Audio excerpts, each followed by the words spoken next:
when you either raise your hand or throw it in the chat, then I can acknowledge with more clarity for the recording so that, people who are going to access the video a little bit later through our Cal State LA YouTube channel, they have the recording available. All right. So it's not like I don't want to answer your question. I do, but sometimes if you unmic and then just sort of ask your question, it might interrupt a bit of the recording. You can also chat me, throw me a chat in using, the chat, the regular chat. You can send the chat to everybody, or you could send it just to me. All right. So let's take a look at what are annotated bibliographies. Okay. All right. So the word or the phrase annotated bibliographies, it has two components to it. It's got the bibliography part and the annotation part, right? Annotation, bibliography. Let's start with the bibliography part. So a bibliography is simply a list of all of the scholarly sources, journal articles, books, chapters in a book, perhaps a website that you're working from, a primary source, a news article website that you're using, all of the different sources that you're using in order to research a topic, and perhaps you're also citing that source in your paper. An annotation simply means that it's your note-taking about that source. So the annotation is going to contain a summary, some sort of evaluation of the source, and a reflection about how do you think you're going to use this source. So the two things that kind of comprise an annotated bibliography is the actual citation of the source, and then your own writing, your own note-taking, your own annotating about something that summarizes, like a sentence or two that summarizes or captures the meaning or the purpose of the article, an evaluation component to the article, and then a reflection on it. So we're going to take a little deeper dive into that.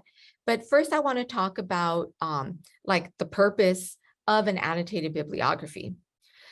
So why are you annotating? Well, one of the reasons why you want to annotate is because when you start annotating a source, what you're doing is you're actually engaging with the text. So right now, it might be really difficult to kind of like or you might be feeling kind of like overwhelmed with like all the stuff that you have to do, right? And so when you're looking up articles and, you have like all kinds of course readings to do, it might be hard to kind of like lock down on your concentration to read the text and kind of put your critical thinking mind into use. And when you do an annotated bibliography, it's almost kind of like you're forcing yourself to like just get in there and engage with the text. And once you do that, once you read the text and you ask yourself, like, what are they actually saying? What are they actually meaning in, this in this source? What you're going to be finding is that you're going to start comprehending the readings. All of us have probably already looked up some academic articles. We've already read some course papers, like course readings, and it's difficult. And that's just the sort of reality of academic literature, is that it is difficult, it is dense, it's got, very specific vocabulary, things like that. But the thing about academic texts is that it's something that you can and will comprehend if you engage with it. And this is where doing your course readings and asking your professors, participating in class, asking your professors like, well, what does this mean exactly? All of that is going to provide like a way for you to develop the kind of background knowledge to understand the different concepts that you're reading about and learning about. So I'm making kind of a big deal about actually reading these articles and engaging, because what happens is in that process, you're starting to think critically, you're starting to ask questions about the relevance or the importance of these academic articles and books and chapters that you're reading. And that's really one of the primary purposes of you being here at Cal State LA, is that you're kind of like in training. You're like in scholarly training where you're beginning to develop skills and comprehension and some sort of like expertise in your disciplinary area, in your major. And the way that you can tell that you're thinking critically is that you're going to start making connections between this article and that article. And here's where annotated bibliographies really come in handy, because by making notes about this particular source and then making a note about this particular source, you can start putting them into play together. You can start drawing connections between texts. And that's what I mean by creating writing building blocks.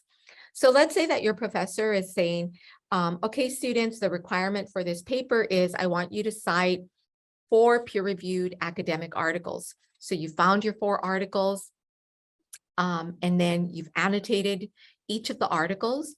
You've said in your own words, this article is about this article is important because, and then I'm going to probably use this article in my paper in this way. Those are the 3 components of the annotation.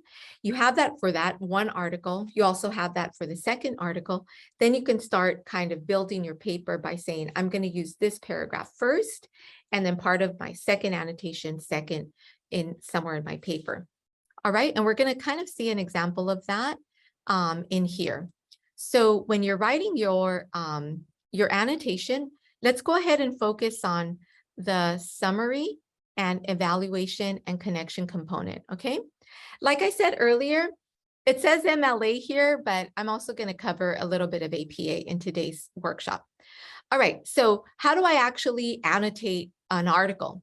How do I actually start writing one of these? So the first thing that you want to do is you want to summarize in your own words, if possible, what are the main arguments that this article is posing? What's the main point of that article that you're reading?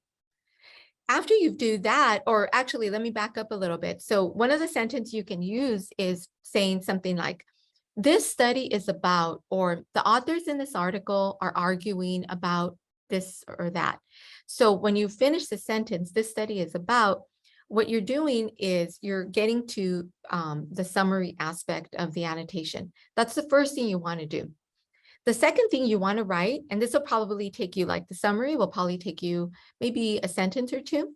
The second thing that you want to do for the annotation is the evaluation. The word evaluation has the word value inside of it. And that's kind of like my kind of memory trick to remember that when I'm evaluating something, I'm assessing the source if it's useful. I'm asking myself, how is this article useful? What kind of contributions or significant breakthroughs are they posing in this article? So one of the sentence starters that I like to use is this one right here. This study is significant because, and then right there, I would start to elaborate using my own critical thinking about why I think this article is significant. Okay, so throw me a thumbs up either in the chat or in your reaction buttons if it's making sense so far. All right, wonderful. All right, so we got the summary down, right? Probably going to take me like 2 sentences to say that. And the summary, I'm just going to find it right probably at the top of the article. It's going to say this article is about, or we're arguing about this. That's where I'm going to pull a summary. The evaluation, this is on my own, using my own words and my own critical thinking, which all of you are really good at doing. You're going to say, why is this article valuable? Why is this article significant? Did they come up with a breakthrough? Are they posing a new idea? Is it something that we should just know about as just like human beings on Earth? Is this, why is this study significant? Okay, the last part, the connection, this is the last couple of sentences that you're going to also write in an annotated bibliography. In this part, this is purely you. In this part, what you're doing is you are saying how you're going to connect this article to the paper that you're actually writing. So you're going to reflect on the article or the source and say, how does this source connect to my research? So you might want to consider starting your sentence by saying, this article is going to help me provide evidence for my thesis statement in the following way. Or I could say something like, this article has two important quotes that I think I'm going to use and cite in my paper. So the three main components of the annotation part of the annotated bibliography contain a summary of the argument or the topic, your evaluation, your critical thinking about why this article is significant, and then a connection about how am I going to use this article for my own paper. All right, so let's take a look at some examples. And here's an example. So right up at the top, I have my APA citation, which I'm going to talk about a little bit more in a second. But I kind of want to just get into the annotated part. So let's take a look, all right? And I want you to tell me in the chat, are they including all of the three components or are they missing a component? So let me just move my little Zoom over here so it's out of the way. All right, so let's take a look. So this is looking at a book called Nickel and Dimed on not getting by in America. All right, so I know by my APA citation that this is the author, Heinrich, comma, first initial B. So this is the author. This book is from 2001, and the title of it is Nickel and Dimed, and then it's got a subtitle on not getting by in America, and it's published by Henry Holt and Company. All right, so that's my citation, right? That's an APA style citation. All right, let's look at the actual annotation. In this book of nonfiction based on the journalist's experiential research, Heinrich attempts to ascertain whether it is currently possible for an individual to live on a minimum wage in America. So right there, they're providing a summary by telling us that Heinrich, the main author, is trying to figure out, is trying to answer the question, is it possible for a person to live on a minimum wage in America? So this book is written in 2001, but I think the question is still relevant today. All right, let's keep going. So they write, taking jobs as a waitress, a maid in a cleaning service, and at a Walmart as a Walmart sales employee, the author summarizes and reflects on her work, her relationships with fellow workers, and her financial struggles in each situation. So the way she went out is she got three kinds of jobs. A waitressing job, she was a maid in a cleaning service, and then was also employed as a sales employee at Walmart. And based on those experiences, she's kind of reflecting and summarizing the experiences she had on in her job. And then it keeps going. An experienced journalist, Heinrich is aware of the limitations of her experiment and ethical implications of her experiential research tactics and reflects on these issues in the text. I'm gonna keep going. The author is forthcoming about her methods and supplements her experiences with scholarly research on her places of employment, the economy, and the rising cost of living in America. So the annotation is saying to us that when the author is writing her book, she's also saying, you know, these are the way that I did this research, and there are some limitations to my method of how I did my research. And she's also doing sort of like pairing her experience in the social experiment that she did with some scholarly texts, right? So she's kind of, the annotation is telling us kind of like, how did they do the research? All right, and then the final sentence says, Heinrich's project is timely, descriptive, and well-researched. All right, so students that are in the chat, that are in the Zoom today, tell me in the chat, does this annotation cover all three aspects: summary, evaluation, and connection? And if there's a brave soul in the house who wants to unmic, let me know and you could tell us. Okay, did this person do all three things? You could type in the chat, yes, no, I don't know. You could type in summary, evaluation, connection.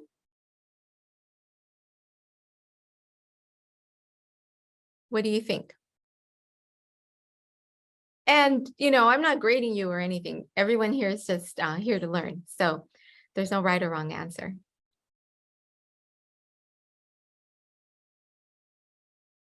Any brave soul? Okay, wait, I think I have, let me see. Yeah, but, okay, very good. All right, thank you so much. So, right, both Kalisha and Victoria, that's right. So this person has like 2 out of the 3. They did a summary. They told us what this book is about. How did they do the research?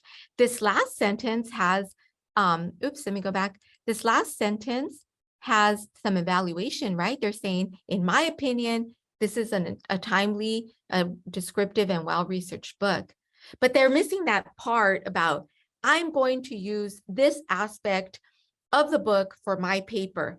That's a super important part of the annotated bibliography, because what you're doing for the annotated bibliography is you're using it sort of like your own notes, your own research notes for the paper that you're going to write. So the connection part is a reminder to yourself of how you're going to use this text in order to write your paper. So now I'm going to show you another example. And what I want you to kind of keep in mind here is that the previous one that we saw had a little bit more formality to it. But sometimes the annotated bibliography is not sort of like a required assignment. You're using it yourself you're using it for yourself in order to kind of start organizing and compiling your research. So if you're having to cite 6 articles, it might be really difficult off the top of your head to remember which part of the article you want to cite, or how this article is a little bit different from this one. So the annotated bibliography is simply your own notes that contain a citation, a summary of the basic argument, and quotations you might use later, and ideas about the relevance. Okay, so the tone might be formal or informal depending. So let's take a look. And I'm going to ask you some questions in the chat. You're welcome to put your answer to the question I'm going to ask in the chat. All right, so this particular citation is an MLA. I'm going to talk a little bit more about that later. But for any of those of us who are in the house using MLA, this one's for you. This is an MLA citation. I could tell right away because in MLA, we start with the last name of the author, and then we also include the full name. It's one of those giveaways that it's MLA. And also another giveaway is that the year is at the end. Very different from APA. All right, so this is a annotated bibliography, and I'm going to read it. I'm going to start reading a bit of it to you. The book is written by Patricia Crown, and it is actually a chapter in a book. The chapter of the essay is called "The Child in the Visual Culture of Consumption in 1790 through 1830." So this is some historical research about children's literature, which is, by the way, my own research area. And it's in this book called "Fashioning Childhood in the 18th Century, Age and Identity." All right, so my annotation says this: excellent source on consumerism in books, helpful source for discussing the purple jar, which is this other piece of writing, this other essay, argues that women needed to learn how to purchase things. Here comes a quote. An argument beginning to take form in the late 18th century was that women were sensitive to and could appreciate things rather than abstract ideas. They had the capacity for making discriminations among lesser but necessary cultural objects. This argument was especially cogent at the time when women were restrained from engaging in active public life. Wow, this is a long quote. They were encouraged instead to express themselves in the private sphere by buying things for their house and children. All right, right off the bat, you can see this is an annotated bibliography that has a totally more sort of, the tone is less formal, right? It's almost like I'm just kind of writing notes to myself. And right away, I'm saying this book is about consumerism, or this is a really good book for consumerism in books. And the main argument, I'm not actually putting it in my own words. I'm just kind of quoting directly from the text. Oops, I skipped ahead. So I'm just quoting directly. One of the things that I would change from this annotated bibliography is I would probably put right here after the quote, I would definitely put the page number, because what I'm doing is I'm signaling to myself, this is the main quote that explains the main argument that Patricia Crown is making in her essay. And the main argument for this particular, piece of writing is that back in sort of the, in the 18th century, is it the 18th century? Yeah, the late 18th century.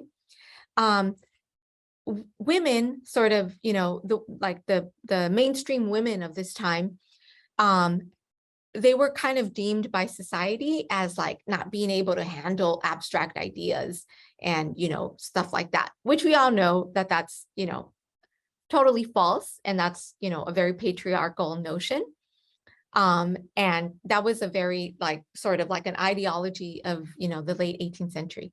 But what they were good at is that what they were good at was sort of buying things for the house and for their children. Okay, so that's kind of what the main argument, in my own words, I just said that. But here I have the quote of it. Women are supposed to purchase these objects to make a home a comfortable place for their husbands and family. There's an emphasis on the aesthetic that I think is not like Edgeworth's purple jar. All right, so right away you're seeing this annotated bibliography is coming from my research, and it's totally informal. This is not something that I'm going to turn in, let's say, for an assignment, but it's got some of the components, okay? It's got a summary of the argument. Also, the first sentence here is an evaluation, because I'm saying this is an excellent source I can use that talks about consumerism in books. And then at the very end, I'm saying there's a bit more of an evaluation.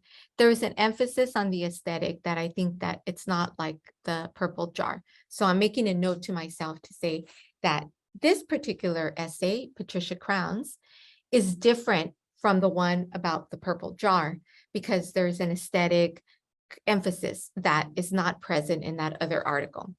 All right, so are you seeing kind of how you can have all of those three components, but you can use them in different ways? So here, let's take a look. I don't say it explicitly here, but I might, let's take a look at what else I put. Okay, books where children want to purchase everything is discussed, as well as many toys and a few mechanisms, dolls including. So these are just like more notes for myself, right? For my own research. So even though I don't say it explicitly here of like, how am I going to make this connection? I did include a big quote in here, which is signaling to me that I might use that idea or that quote a little bit later in my paper. All right, so here are two examples that I just showed, a more formal example and then kind of like an informal example. And what you would do then with these annotated bibliographies is that when you're writing those large papers, you would kind of go back into your annotated bibliography notes to remind yourself, oh yeah, this article was good at that. I'm going to use it in this part of my essay. All right, so I just did a lot of talking and explaining. So I want to check to see if there are any questions at this point. All right, so let me just do like a little pop quiz in the chat. Please chat me, what are the three components, the three necessary components that need to go in the annotation? I'm gonna put the letters. All right, so go ahead and type to me, what are the three components? And don't be shy, because okay, very good. So we have someone chatted me directly, and that's right. I'm just going to put their answer in here.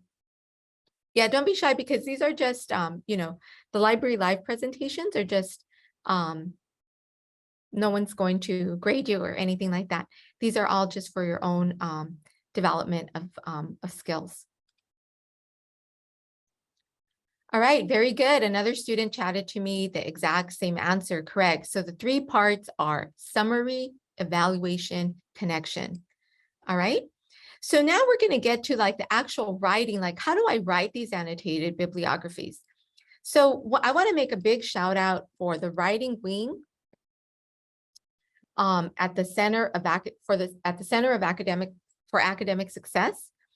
At the library, we have two big buildings, right? Library North, that's where the information desk is. My office, remember, is on the second floor of the information desk next to the restrooms and elevator. And then on the other side, we have what's called Palmer Wing. It's also part of the library. And on the first floor, you're going to find the Center for Academic Success and the Writing Wing. There at the Writing Wing, they're really the experts. The writing tutors are the experts to help you kind of shush up your articles, right? Or the papers that you're writing. They're going to help you to, make really solid your thesis statements and, really kind of put the writing components, the organizational components of your essays together. However, it's not like you can separate writing from researching and reading. All of those things go together. In order to write a paper, to research a paper, you also have to, bring in components of writing and reading. So I want to give to you here some templates for introducing like paraphrasing. Paraphrasing is hard because what it requires you to do is to write quotes in your own words. Okay, so this is a cool sort of like strategy that is helpful because it kind of gives you starting sentences. The authors identified this. As the prominent author or prominent scholar Crown in 2021 put it, blah, blah, blah, and then you would put your own words. So again, I want to encourage you, you're going to have access to these slides. These are templates that you can use. And then you can also go to the Writing Wing to get sort of like a start on writing annotated bibliographies. But since we're here and it's sort of like our practice, I'm going to get out of the slides right now and let's see if we can give it a try, okay? Before I get into the APA and MLA citation stuff. All right, so this is the front page of the New York Times today.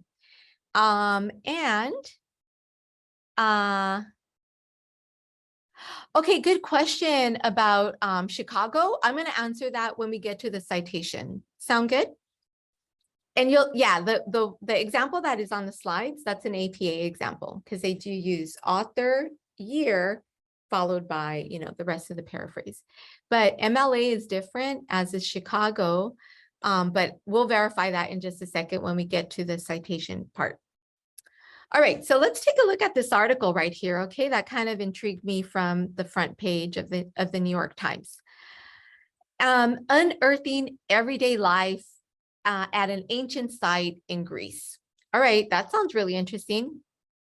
So here's that article from the New York Times. And let's just take this first part here, okay? So I'm going to copy, I hope it copies it. I'm going to copy this text and I'm going to drop it into the chat, but you're also seeing it highlighted here. And I'm going to ask us to paraphrase that sentence. How would we say it in our own words? All right, so I haven't paraphrased this yet, so I'm not really sure. But I know that before I paraphrase something, I have to kind of understand, like, what are they talking about, right? So excavations, even though I'm not like a physical anthropologist or an archaeologist, I know that excavations is meaning this sort of thing, right? So here's where that visual component is helpful. All right, so they've done some excavations in this Peloponnesian village of Lina. Okay, so that's the location. And then in doing these excavations, as we're doing these, it's yielding rich insights. What do you think that means? It's yielding rich insights into the lives of the Mycenaean civilization's general population. All right, do I have a brave soul who wants to try to tell us, like, in your own words, like, what does the sentence mean? And I know I'm just sort of like pop quizzing this part. You're welcome to either chat me directly with your paraphrase, or you can also, unmic, unmute.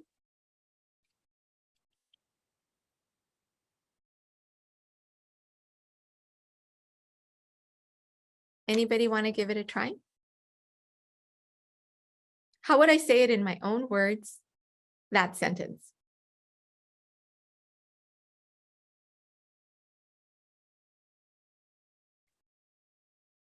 Okay, I didn't hear any brave souls.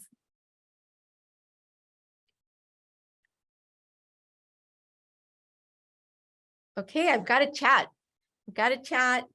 And all right. And so I'm going to read what this brave student said in the chat. Wealth is associated with the site. I can use this document if I want to highlight the area. Excellent. All right. So right away, the student is telling me they're doing an evaluation, saying that by reading just a sentence, they're saying that wealth is associated with this site, and that I could probably use this document if I want to highlight something about that area. Excellent. One of the things I would add to that annotation, and then to the student who chatted me, whose example I'm using, let me know in a chat directly if it's okay to use your example to show it. All right, wonderful. Thank you very much. All right, so I'm going to put that, I'm going to put our student's example into the chat. Okay, so one of the things I would add to this annotated annotation is a bit of like saying, what is this article about? So what this article is that, and I'm just going to start typing it in, the archaeologists, and maybe my spelling is wrong, excavating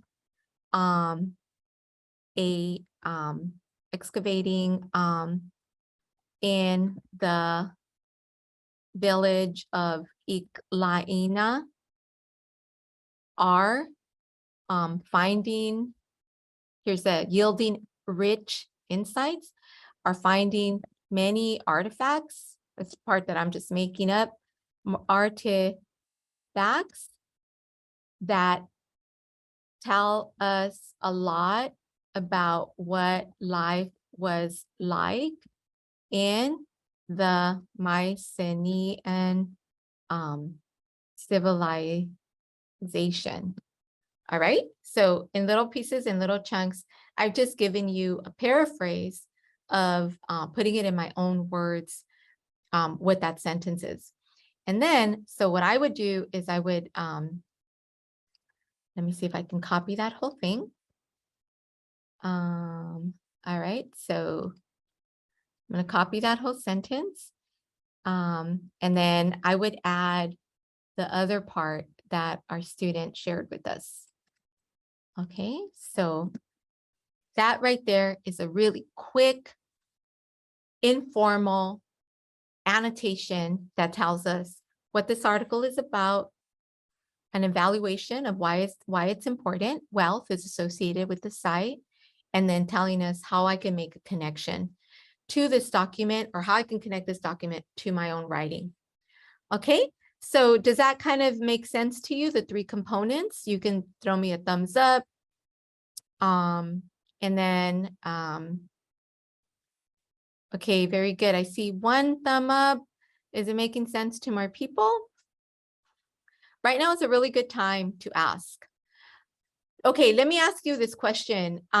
Does your annotated bibliography have to be like the most perfect, best written annotated bibliography in the whole history of like writing annotated bibliographies? No.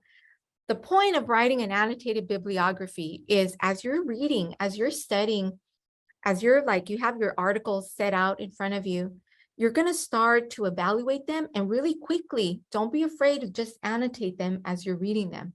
Using your own words, using the power of your own words and the power of your own critical thinking, in a quick note to self, say, this article is about this, putting it into your own words. The importance of this article is this. The way I'm going to use it is in this way. And then you're going to start building small notes to yourself about specific articles that you're drawing from. And then you're going to, when you're ready to write your paper, you're going to pull from those annotated bibliographies. That is one of the key strategies that you can use as a student here at Cal State LA. That's going to really kind of like elevate your studies. It's going to help you to become more disciplined as you're reading these academic texts. And it's also going to like be fun because it's sort of like figuring out for yourself the way to say the meaning of this article and why it matters. And that's one of the most important skills as well as a young scholar, is transferring the knowledge that you're reading. It's sort of a knowledge transfer, right? You're reading it, you're digesting, comprehending the text. It goes into your brain. Your brain is doing, all the critical thinking processes, and then you're also transferring it back out. You're writing it and communicating it in your papers.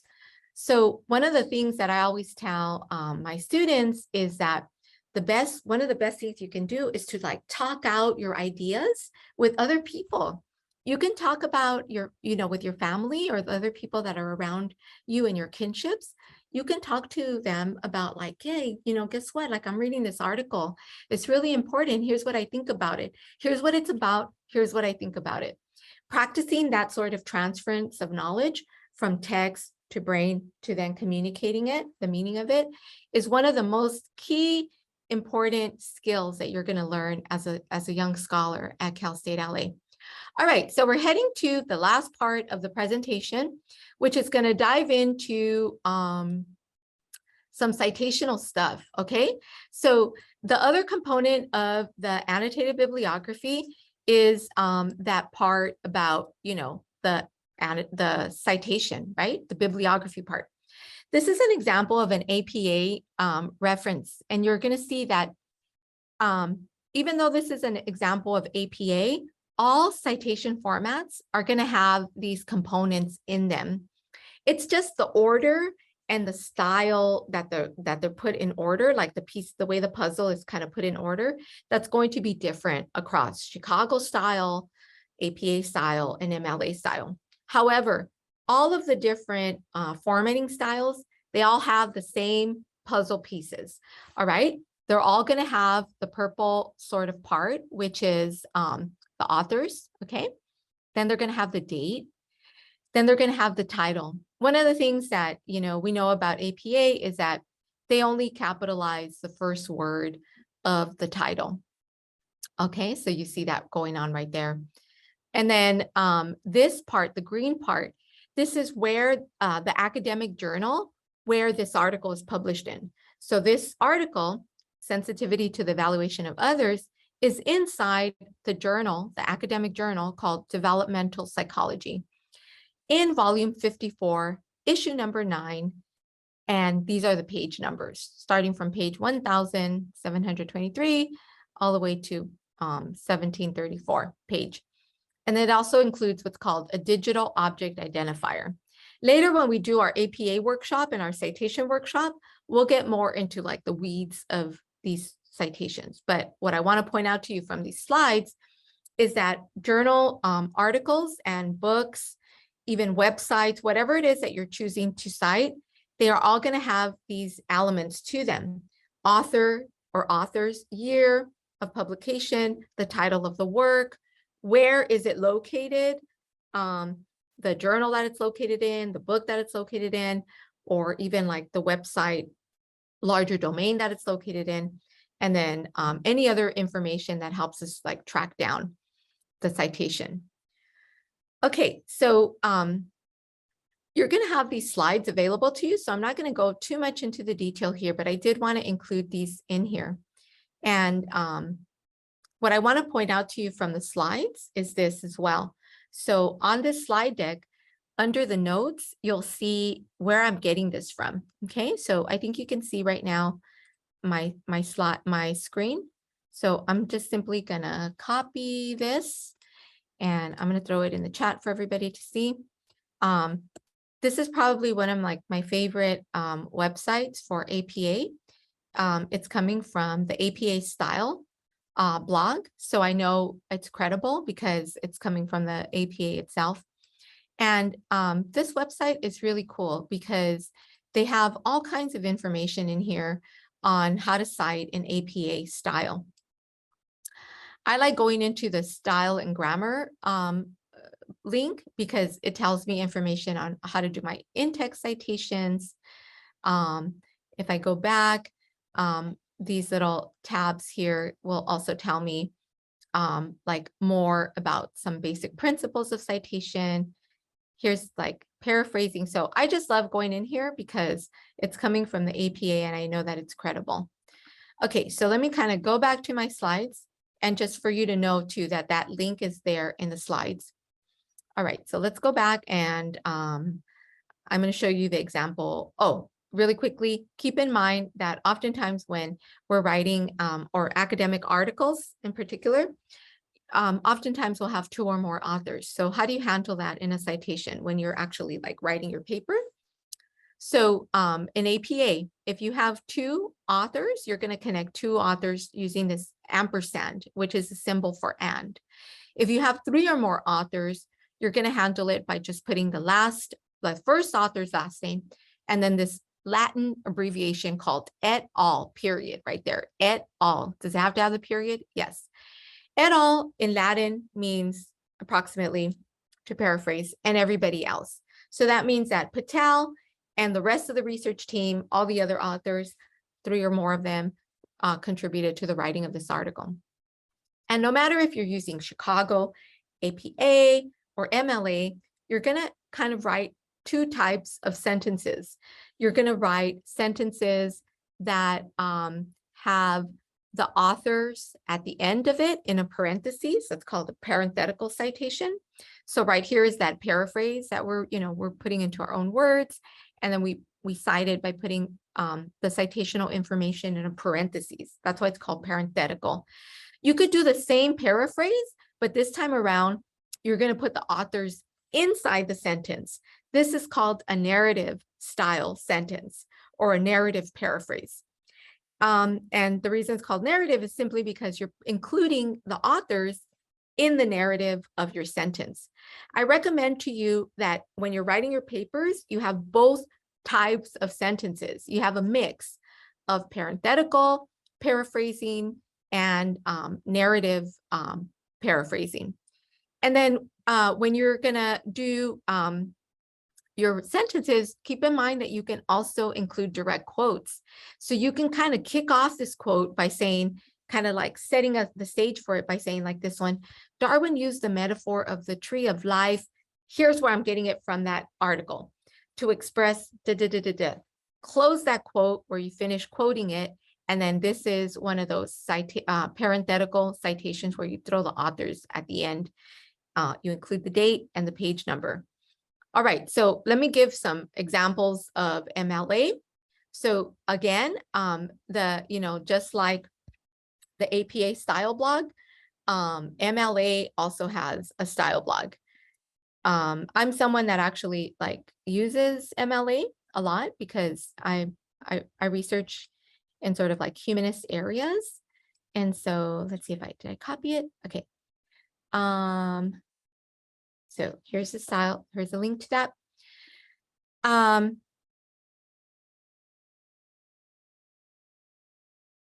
Okay, I'll answer that question about the how to cite a video in your paper in just a second, okay?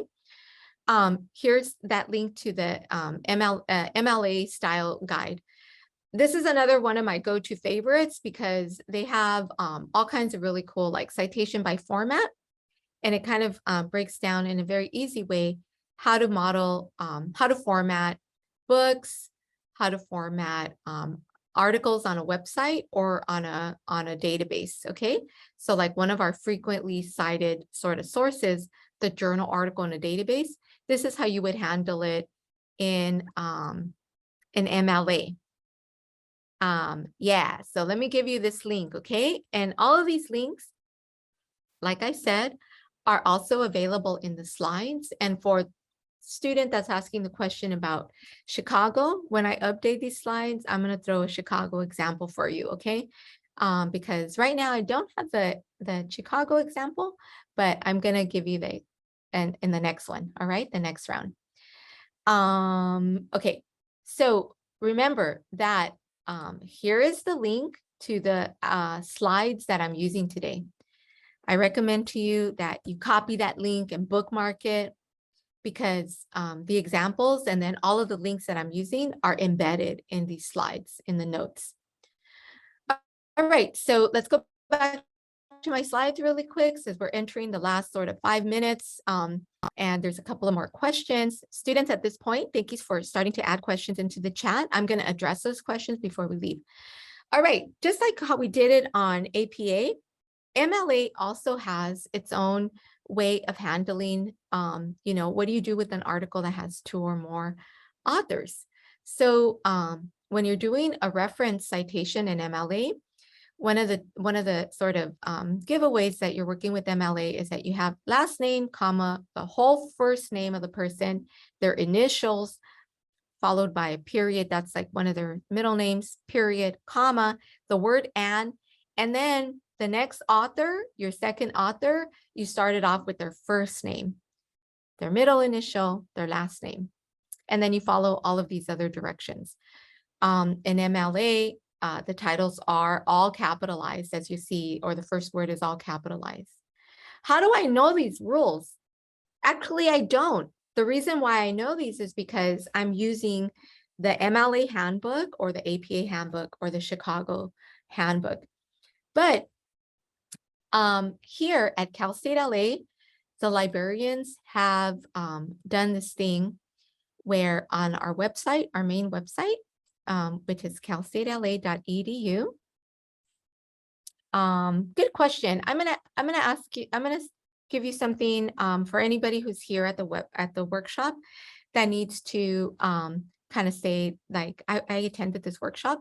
I'm gonna give you something that can kind of give evidence that you were here. Okay. And then, do we record these? Yes. And I'm gonna say where they're located once we kind of get there. Where you can find the recording to this video or this workshop. Okay, but kind of getting back to my question about, like, you know, do I have to memorize all these rules? No, one of the things that we have here at Cal State LA from our website is over on the right-hand side, we have these quick links. And if you roll all the way right here to writing and citing, this is another excellent page that I would encourage you to bookmark. Because right here we have all of the different style guides. So if you click on APA, for example, right here is the quick link to our handout on the most frequently asked questions in APA. Similarly, we have for MLA, but there was a question about Chicago. So let me just address that question. And I'm going to give you the style guide that we have for Chicago. And keep in mind that Chicago, depending on kind of your disciplinary area, you might have the note style of how to do Chicago, or this other kind of way, the notes bibliography way. Okay, so the question about how do I handle years in Chicago is probably going to be listed here in this handout.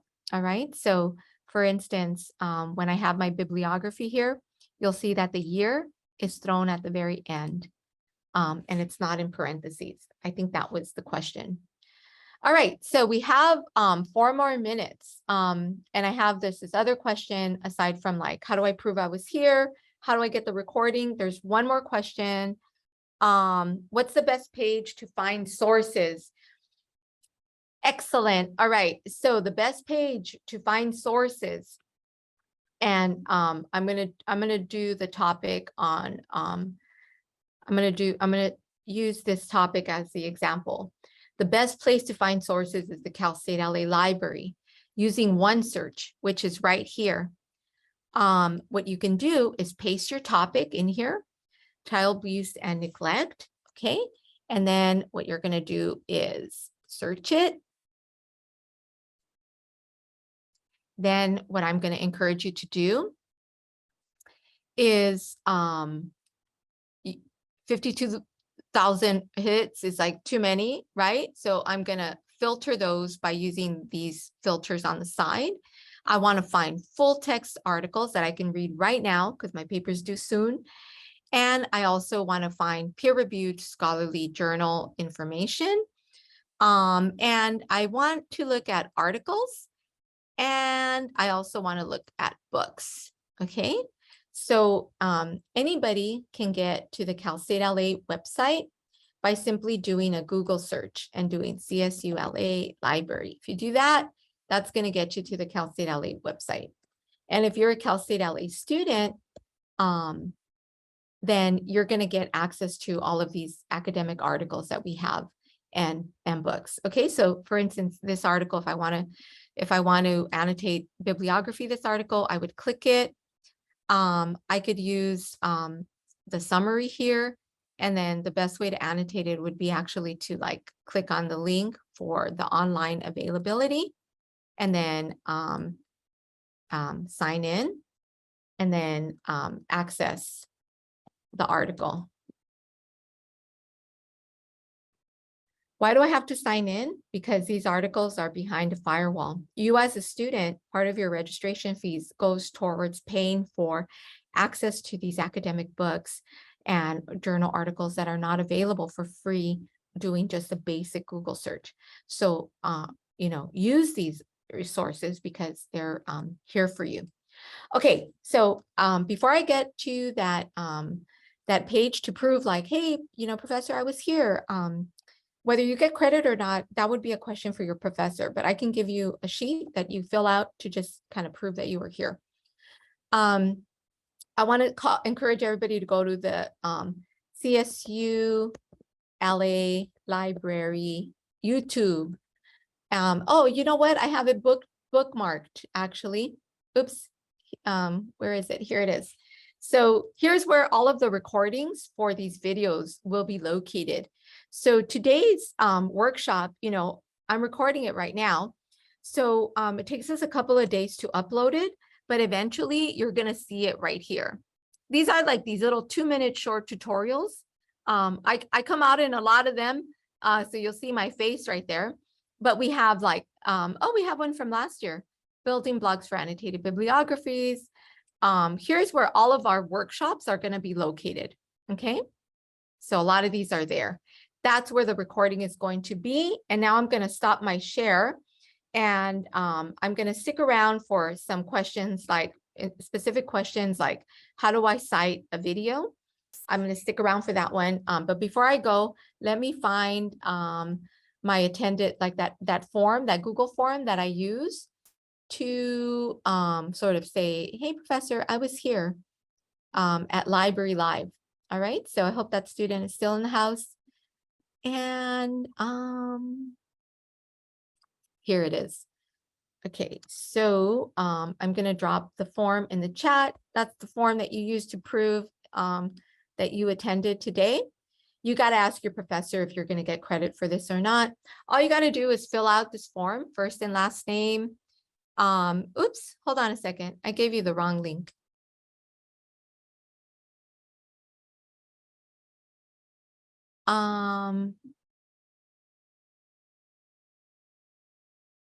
Oops. All right, that's the link to this form. And basically you're going to fill this out to say which date were you here? Did your professor require you to attend? If so, put their name. And then once you click this, it's going to send a reply back to you. It's going to email you back with a confirmation of this form. All right, so we're at 5:30. So this is now the end of Library Live. So I'm going to stay around to show the student who asked the question about how do I cite a video in APA. I'm going to show you how to do that in just a second. Okay. All right. Very good. Good. Thank you so much. Excellent. I'm so glad, Victoria, that your professor required or recommended this class and that it was useful to you. And if you need any help, you already have a friend, me, in the library. You can always email me to get help. All right. So let me do the question on how do I cite video. I'm going to show you by sharing my screen. The way I'm going to show you is by let me just clear out of here. I'm going to show you step by step how I would find the the source for that. So like I said before, I really like using the APA. It's called APA Style Guide. And the reason why I like using the APA Style Guide is because it's coming from the APA, the Association. Oh my gosh, I'm blanking out on the name of it right now. American Psychological Association. Can't believe I blanked out on that. Okay, this is the APA Style Guide. If you forget how to find it, just Google APA Style Guide, but this is the link right here, okay? Throw it in the chat. All right, the next thing that I'm gonna do is I'm gonna look in here under Style and Grammar Guidelines. And the next thing I'm gonna do is references. So this is gonna give me an example for how to cite all sorts of different references. Or sources, okay? So let's take a look at works included, or reference examples, okay? So I'm going to click on reference examples, and then once it loads, it's going to give me like textual work. That means like articles, books, things that, I'm actually reading. If I'm citing a film or a YouTube or some sort of video, I'm going to go to audio visual media. All right. And so in the chat, you can tell me like, is this a YouTube video or is this like a film that you're watching? So like over the weekend, I went to go see that movie, Smile. If you like scary movies, I recommend it to you. That's called a film, right? Or a TV reference. So if I go here, it's going to give me the format for how to cite a film. So let me look at my chat. Okay, very good. So this is for you. This is exactly the place you need to go to. All right, and then I don't know if there's another student. Yeah, there's another student here still. So I'm going to just throw that in the chat for you as well. So the way you would do it is here's the director's info. So you need the last name of the director, comma, followed by their first initial. If they have a second name, you would put period and then capitalize. Let's say their middle name was Christopher. You'd put a C right here, period. Then you're going to put in parentheses the word director. Then you're going to put a period. And even though this looks weird, you're going to follow the example to the letter.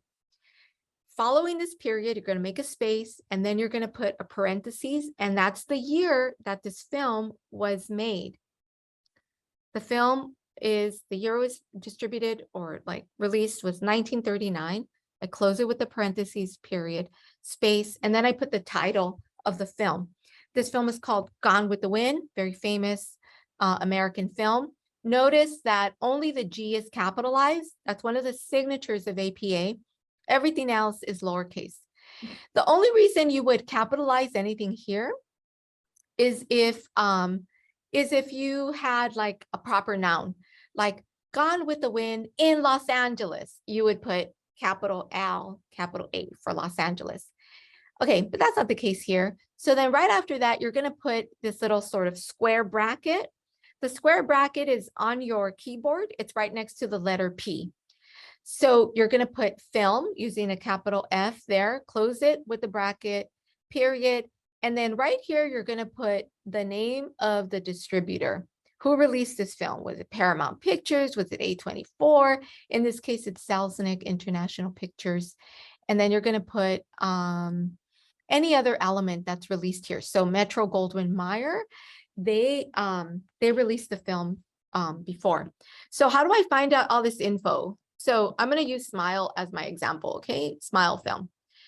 A good place to look for this is like the wiki page or the Internet Movie Database. But I'm going to use the Wikipedia page because right over here on the side, I'm going to get the director's name. I'm going to get the year. I have some more information in here that's not going to go into my citation, but it's going to tell me the production company. So in this case, there's two, Paramount Players and then Temple Hill Entertainment. All right, so I would put that information here. And in this case, like in Smile, if there's two sorted distributors, you add a semicolon there. The semicolon on your keyboard is right next to the letter L. Then you would end it with a period. Does that all make sense? So you don't need to memorize this. You just need to know where to go to find the example. And again, the example, I want to encourage you to use not just to like put it in Google, but to actually go to the source. The American Psychological Association has this wonderful website that has all sorts of examples. You're so welcome. And as you're writing, you can put, for instance, right here, you can say, in my own words, the film Smile is a psychological exploration about unprocessed trauma. Okay, I just kind of gave you a spoiler right there. Then I'm gonna end that by putting Fleming in there in my parenthetical citation. If I want to start off my sentence using the director's name, I could say Fleming, the year of the film, right? In my case, it would be, who's my director here? Finn. I will put Finn, parentheses, 2022. Scared everybody in the theater with his film, something like that. All right, so any other questions before we conclude? Thank you. Okay, you're so welcome. Thanks so much for attending. How about the other student that's in the Zoom room? Any other question? If not, I'm going to go ahead and stop the recording and we'll end it here.